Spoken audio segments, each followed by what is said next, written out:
रो कितना भाग के तेज बनी अरे ताई कृष्णा जी सूती खाने का रे वैसे ने कहा था कि रो सभापुर बाके रह गई रो सूती खाई ने और राजा ला तो जाई ने दौड़ल दुआरी दुआरी मांग तब कहने कृष्ण जी कहा नहीं कि सूती की चुना दीवा दे दी लेकिन उसे मंग में कन्या बढ़िया ना सूतियो बारे बाटे तो कृष्णा जी हमने का जाना था अतना औरी का औरी तो जाओ अच्छा ठीक बा हरे कृष्ण गोविंद हरे मुरारी हरे नाथ नारायण वासुदेवा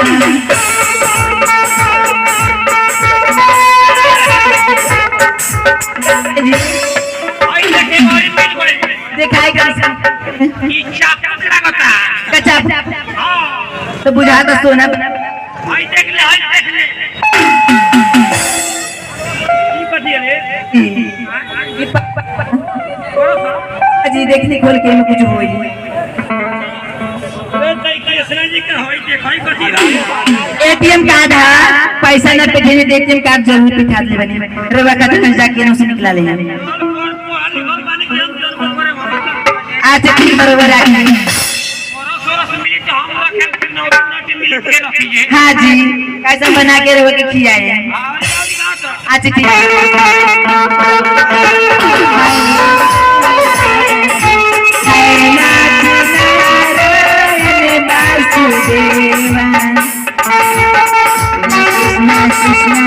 हरे हरे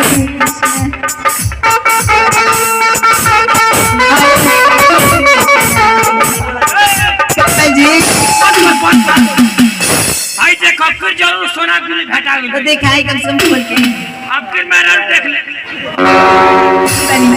कितना सुंदर मोबाइल आ गया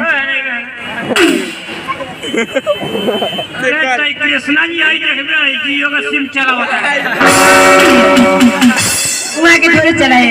ऊपर मोबाइल हम चलाए ऊपरी नेटवर्क पकड़वावे लगा ना वो हमरा खतरे पे खाद ले बनी कैसे वो बाहर जाऊं तो घर में मोबाइल तो नहीं था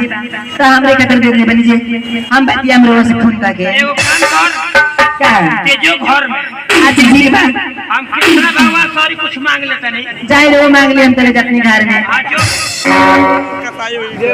ई कृष्णा भगवान पर पूरा हमार शौक बा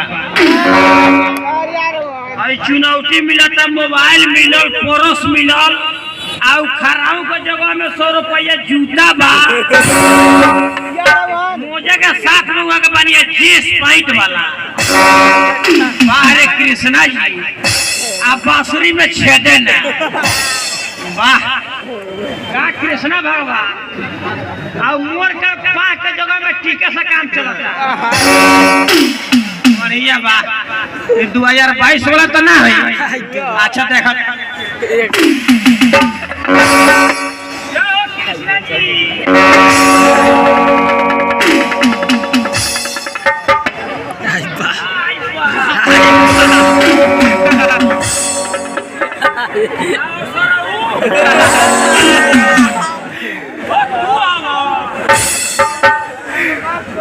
माफ कर दी होई देखी हमारे घर में कृष्णा जी बनल बा हम जानता नहीं केरला चल गए हम कोनिया सरवाई पियो छिए तरा कोई सामना बताओ तुमने कि हमारे बियाह भइल बा बताई हम स्टेशन पर ही घर है तब कृष्णा जी रोवे ने बनल बनी सब पंखवा तो रोवे बनल होखे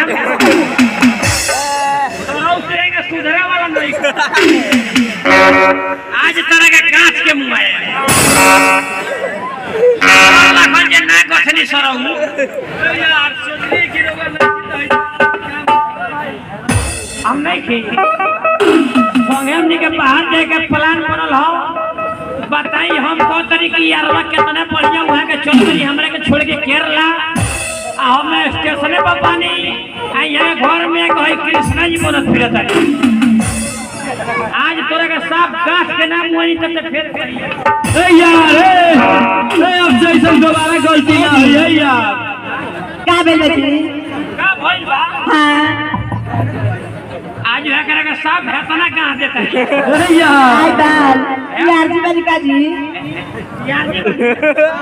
तू सती सवित्री बनता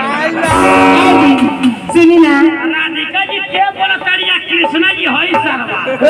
मैंने बोले गलती नहीं की यार जी कहीं कूदे जे चलो ना यार जी चल गए बाहर हमरा संगे प्यार कर तू प्यार का ठेकेदारी लगवा ये प्यार नहीं करता तो तू प्यार सिखा सीखो यार आज हतना साहब तू बाजा पेट में जीतो यार अब से ऐसा गलती ना हो यार रेवा मारे ना की तो वो जेल में चल जाए हम घर में रह के कैसे रह में अकेले रेवा चल जाए जेल में था एक उपाय बा हमरा जुगने कौन उपाय बरे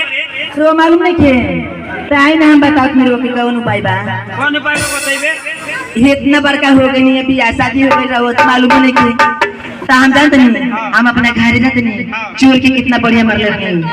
ओकरा के पहले जेवर ले ले रहे आई देखिए हमारे कमाल आगे हाथ बढ़ा दे रही चोर के आगे हाथों बढ़ा आज हेंगे सीख ली पहले सिखाना हुआ ना सिखाता नहीं यार तो सीख के पिटाई करे आज आज सरो द्वार खार नहीं यार इतना दिन से सुनी ना बने के दोस्त